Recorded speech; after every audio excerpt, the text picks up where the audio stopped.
여러분들 역사 중국의 문헌을 가지고 보겠습니다. 중국의 문헌을 본다면 어때요?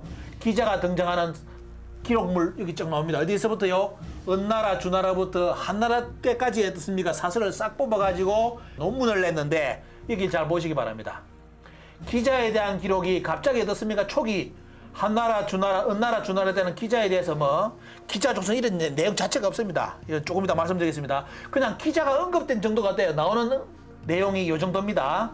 한나라, 은나라 때 그런 기록에 나오다가 없다가 약 300~400년간 기록이 없다가 언제 갑자기 기자가 쏟아져 나오느냐. 이걸 보십시오. 한나라 때 109건이 나옵니다. 요건 어때요? 말 그대로 어떻습니까? 여러분들 기자에 대한 내용이 뭐 별로 없다가 갑자기 한나라 때 기자에 대한 스토리텔링이 만들어져요. 어디까지요? 완벽한 성인 기자에서 조선의 기자조선까지 만들어집니다. 여러분들 요거 알면 어때요? 기자조선을 외치는 사람 아무도 없습니다. 이게 왜? 문헌이 증명해 주기 때문에. 갑자기 없는 이야기 앞에 사서에 등장하지 않는 이야기가 갑자기 한나라 때 등장하면서 109건이 등장합니다. 자, 어떤 내용이 추가되는지 보겠습니다. 자, 여기 보십시오.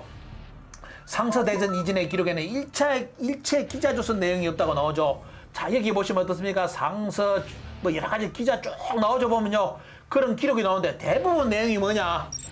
기자가 그냥 성인이다. 이런 내용만 다 대부분 돼 있어요. 보면요. 다 여기 보시면 내용이 기자가 쫓겨났다. 성인이다. 이런 내용이 대부분 내용이 나는데 갑자기 왜 우리나라의 기자조선 이야기가 왜 나옵니까? 여러분들 문헌에는 그런 내용이 없어요. 자, 이것을 정리하다 보면 이렇게 나옵니다. 자, 앞에 있는 기록을 보시면 무왕에 갇혔던 기록 그러면서 때요. 자, 대부분 내용이 기자가 현인이다. 옥에 갇혔다. 은나라 하를 닥칠 것을 예견했다. 뭐 이런 내용.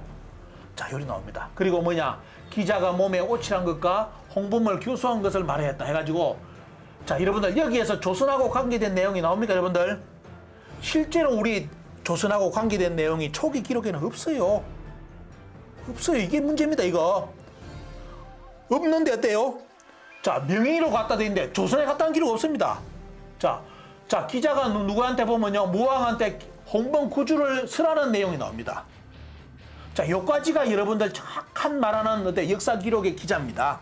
그런데 이것이 한나라 때 갑자기 수많은 책이 등장하면서 기자가 어떻게 만들어졌느냐, 여러분들 쫙 보시기 바랍니다. 여기도 보면 어떻습니까? 여기도 보시면 다 그런 기록입니다. 자, 그러면서 한나라 때 되면서 갑자기 어떤 일이 발생하느냐, 그 기자가 조선에 갔대요. 기자가 그전 기록에는 없어. 어디 갔는지도 잘 몰라. 모르는데 어떻습니까?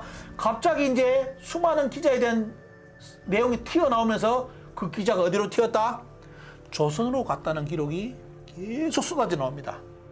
여기서 나중에 어떻게 말이 나옵니까? 기자조선이 등장하는 거죠. 기자조선.